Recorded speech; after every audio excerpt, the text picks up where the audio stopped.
Currently, we have incorporated the program from figure 8.11, and as we can see, the put function enables us to prompt the enter, and we're just using the command line to enter every sentence. Using the c=getChar enables extracting the command by character, and using the put function enables the display of the characters on the command line.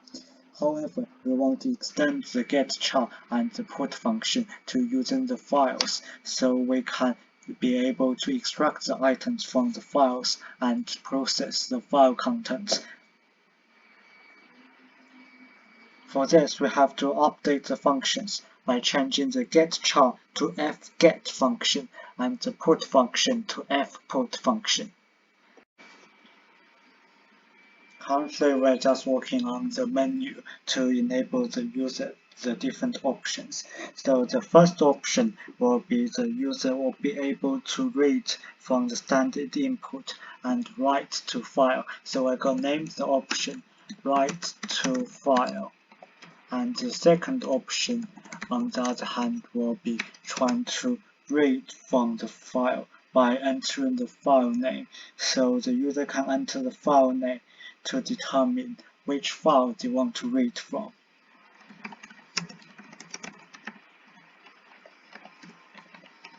And last but not the least, the terminate function enables the user to determine when to stop asking the program to perform any function, and this gives the user an opportunity to terminate the program.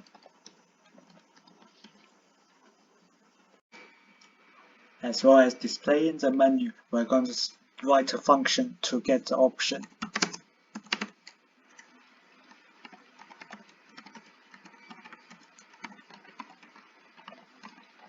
It's good to leave the documentation comments so it's easier for others to understand. So we're going to identify the parameters where we're going to be returning the option in the form of an integer. Going to the function at the bottom, we're going to get a prompt to ask the user to enter an option. So after entering the option,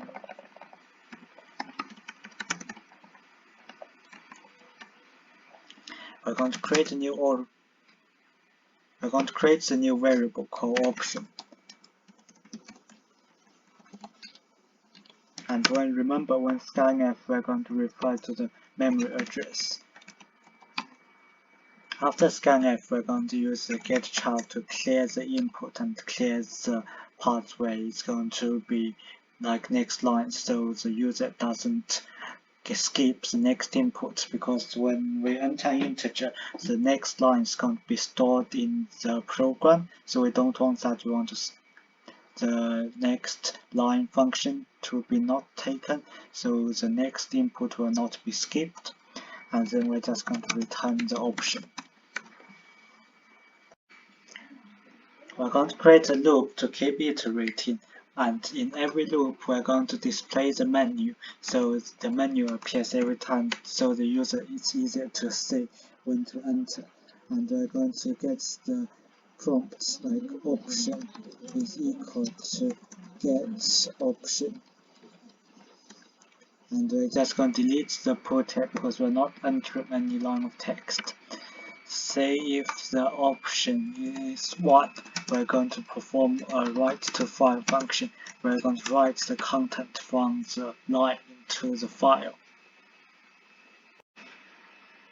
For this, we just edited the program to enable the writing of the contents to a file.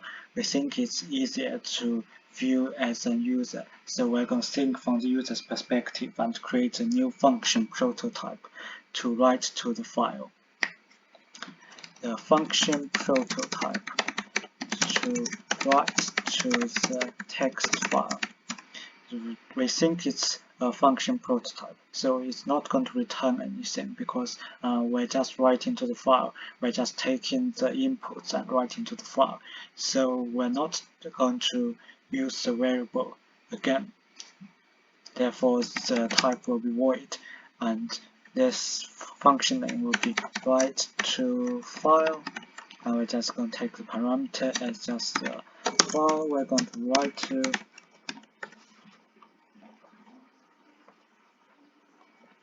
and the other parameter we're going to take is going to be the character in terms of array, so it's going to be a string, and the parameter is going to be the file name. So we're going to take the second parameter as a file name, so we can use the file name to search if the file exists, and then if it does exist, we can update the contents into the file. Now working on the write to file function, we're just opening the file using the file name plus the extension .txt and then write to the file. And then when we iterate through the file, we're going to put the character individually into the file. And at the end of the function, we'll be able to close the file so that the program terminates quickly and the file memory isn't occupying the program and the main memory.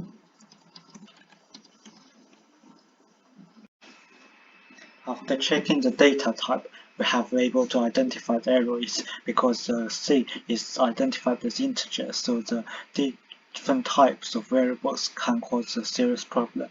Because sometimes when entering the character from the getChar, you can just type it as an integer, because the integer can convert it to the ASCII value. But in this file instance, you can't just convert an integer into a character, so you have to specify the variable as a character. Now we're just going to run this, because since we have only developed the write to file, we're just going to write to the file, and we're going to check our text file is going to be txt1.txt used as a test, and we're going to enter some lines into the text. For example, we're just going to enter some sample data. The data we're going to be taking is just going to be entering a word like beer. The line entered is beer, and then we're just going to check if the word beer has been written into the file. It looks like we were able to write the contents of the input into the file, but for some reason we're getting some strange characters in the string for unexplainable reason, because we are getting each character by character, so there shouldn't be other characters in the program. So we're not sure why there's like this symbol in there, but we're going to investigate. For this writing to file, we are just going to we're going to use the fprintf function that enables to input the string into the sentence file. So for the fprintf, it takes the parameter of the file and it's going to format. So we're going to use the string format, and we're just going to use a sentence variable because we want to write the sentence into the file. Now look at the bottom here, we have rewritten the program and put this into test, this time using fprintf to write the input value into the file. We're just going to go to the text file and find out again. Voila, there it is. The word has been written into the file.